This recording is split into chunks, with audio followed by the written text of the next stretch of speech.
Today's Pride Month. This is my cheat sheet for Tuesday, November 20th. A couple of days away from Thanksgiving. I got a story about Thanksgiving, what you need to be watching beyond buying on Black Friday. But first, the iPhone 5 or the iPhone 5S or the iPhone 6. See, last week we had this rumor that there was going to be an iPhone 5S that would be tested over in China next month with an early 2013 release.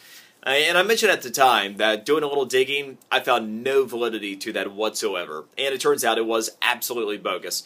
The soonest you will see a next generation iPhone, and whether it's called the iPhone 5S or the iPhone 6, and it probably will be the iPhone 5S, it will end up being early next summer. That's the soonest. So the release schedule for iPhone is not going to be dramatically changed. In other words, if you'd wanted to upgrade to the iPhone 5, but if the iPhone 5S was going to be released in a couple of months, you'd wait. You might as well just go ahead and get the 5 and, let the chips fall where they may. All right, so this is kind of a sad commentary as to where we are in this country. Yes, buying things for other people can be nice for Christmas. There's no question that receiving a nice gift can be enjoyable on Christmas. I'm one of those weird people, though. I'm not big on receiving gifts, so I definitely prefer buying something that people like and react to than getting it. But how does money play into Christmas? We know how commercial it's all become. A lot of us will admit that we don't necessarily like that side of it, that we participate in it. Here's something that's pretty sad, though. Think Finance ended up surveying 1,000 people who make less than $50,000 per year, and typically will use alternate sources like payday loans rather than traditional banks. Here's what they found. 45% of those folks under the income of $50,000 per year said that they would just prefer to skip Christmas altogether. Just skip Christmas for financial considerations. Which tells you, I think, in some bigger way, just how broken this country actually is. That truly is what Christmas is about for 45% of the population that doesn't happen to make a whole lot of money. And would that necessarily change if you took the money away from those that made more than $50,000 per year?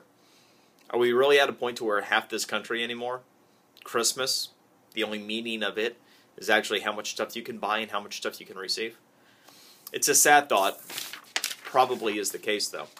Speaking of buying stuff, here's something to watch out for. We know that Black Friday is perhaps the biggest shopping day of the year. I'm not going to go down that road anymore. Watch your wallet. Watch your pocket. Watch your ID. Watch all your information. And check your credit card statements once you've been buying purchases right away, especially if you're using debit cards. Why? Well, it turns out Black Friday is also the biggest day of the year for identity theft. About half of all identity theft cases, about 50%, actually happen when you lose something. And you're more inclined to accidentally leave something on the counter or leave a card with a merchant or have something that's lost at a table or stolen somewhere during the course of Black Friday than you are any other time. But of course, you've got so many people out at one time that are shopping. And at the same time, it's a target-rich environment for those that want to engage in stealing purses, wallets, because you're distracted. It's also an easy time for people, once they obtain your information, to throw on some extra charges, because you're expecting that there's going to be a big credit card bill anyway, and if you're making a bunch of purchases, if I make a few along the way, you're liable not to notice those. Hence why you want to go back right away and check your credit card and your debit card statements, make sure all of your purchases line up, make sure that you weren't compromised and part of an identity theft deal, because again, Friday will not just be the biggest day for shopping during the course of the year, most likely the biggest day for identity theft as well. Just a couple quick hitters real quick.